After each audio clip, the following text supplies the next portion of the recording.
Are we talking about infrastructure? Okay, so the infrastructure plan, this is a fucking mess. They're trying to say they're going to get it finished, the bipartisan plan, and then move on to the reconciliation plan before the August recess, which is like a week away. That's not, it's not going to happen. They can say it all they want. You can read mainstream news if you want to, or listen to CNN or MSNBC and pretend that the bipartisan infrastructure deal is almost complete. It's not even close to complete. Now that they've agreed on it, it's going to go to the House for reconsideration and amendments. And there are over 281 amendments to the original plan. And a lot of them are bullshit. There was something about tracking how far people travel on the public infrastructure, quotes behind public, because we know that they're recycling assets and they're going to privatize most of this. So you have now private corporations being able to track your movements in highways. Now that amendment will probably get struck out of the bill, but the fact that somebody even proposed that is insane. So 281 amendments. The Climate Corps, which Joe Biden has been talking about for the last year, how he wants to create a civilian climate corps, giving young people the opportunity to get well-paying union jobs to help kind of transition America's energy and infrastructure away from fossil fuels into renewable energy. That's gone, completely gone out of the bill. And they are saying they want to have a vote as early as this weekend. Stop. That's not going to happen. And even if they do have a vote on it as early as this weekend, it still has to go back to the Senate, and then the Senate gets their turn at amending the already amended amendments, and they have to agree on it and pass it, and then it goes to the president. If they think they can get that done in 2 days, they're nuts. They're nuts. And then they say the Senate Dems want to move directly into the reconciliation plan. But the August recess is coming, and Kristen Sinema has already said publicly that if the reconciliation plan goes into her vacation, she's not going to show up, which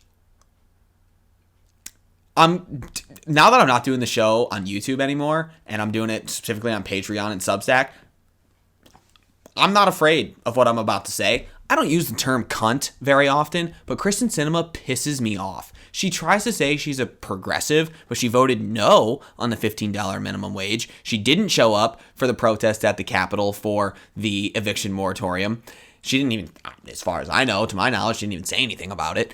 And now she's saying that if the reconciliation debate comes up during her vacation, she's not going to show up. Why the fuck are you even in public life? Like, why are you even here if you're not going to do your fucking job? Who cares if you have a vacation coming up? The people need infrastructure, dude. This is why you were fucking elected. Like, do your job. Anyway, I can rant about her all day. But they want to move on to the reconciliation plan amid the recess. That's not going to happen. Sorry to let you know. It's going to be very close if they get it done either before or after they get back. And with the reconciliation, we still don't know what that plan looks like. We have a few things that we know are trying to be put into that bill, like climate change provisions, hopefully the Climate Corps. That'd be a cool idea. Extending the child tax credit to 2025 and potentially making it permanent.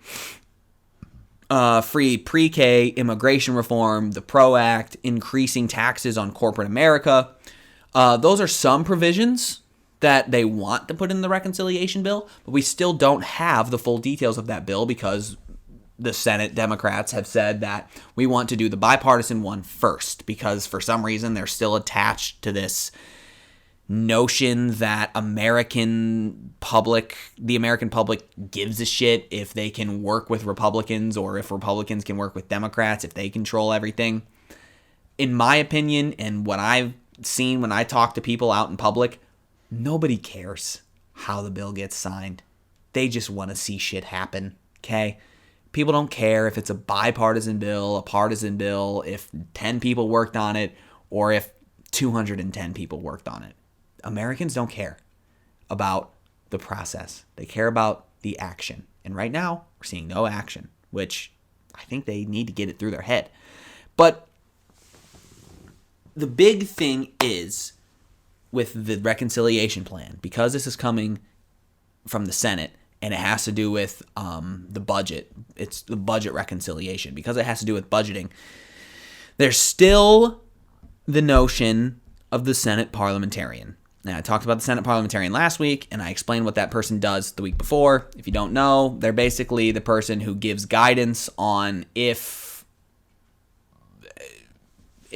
the provisions in the bill have to do with what the bill is about. In this case, it's the budget. So the parliamentarian will rule if something can stay in the bill or not. It's just advice, okay? I know when the $15 minimum wage was stripped out of the rescue plan, the Democrats blamed the parliamentarian. They said, oh, the parliamentarian ruled against it, as if the parliamentarian has any legitimate power. Parliamentarian is a staffer, an unelected bureaucrat that the Democrats could either fire and hire a new one, or they could just ignore altogether. They've signaled that they're not going to do that. They're going to listen to the parliamentarian, in my opinion, just so they can have another excuse when something like the child tax credit or immigration reform or the PRO Act gets stripped out. They can say, oh, sorry, guys, we tried, but that darn parliamentarian said, nope, sorry, guys, so there's nothing we can do. When there is something they can do, they literally control the government. They can do whatever they want. They just don't want to. But that's I could rant about that all day. So, we don't know. We don't have, and on top of that, we don't even have confirmation that all 50 senators are even on board with the reconciliation plan. And Bernie Sanders and other members of the squad have said, now we can't really trust other members of the squad based on their voting record because we've seen what happened in the past with the Capitol Police Finance Bill, okay? But Bernie has said that if there's no reconciliation plan, there's no bipartisan plan. Democrats, hopefully progressives, will vote against the bipartisan plan if they don't have all 50 Democratic senators that are agreed to the reconciliation plan. So this whole thing could easily fall apart, like very easily. This whole thing could fall apart. And if Democrats don't want to get completely swept in 2022, they probably need to act fast and pass both of these plans to even give them a chance in 2022. Specifically, the reconciliation plan, extending the child tax credit, and extending the free pre-K to all. Those two things right there would probably help in the races in 2022. It's pretty hard to argue against giving families, direct deposits for having children. It's pretty hard to argue against allowing families to have free pre-K for kids 4 and under, and then making sure that families don't pay any more than 7% of their income for childcare. It's pretty difficult to form an argument against that. So if those two things alone pass, along with some climate provisions from the reconciliation plan, I think Democrats have a decent, not good, but decent chance at holding a slim majority in 22. But we'll have to see.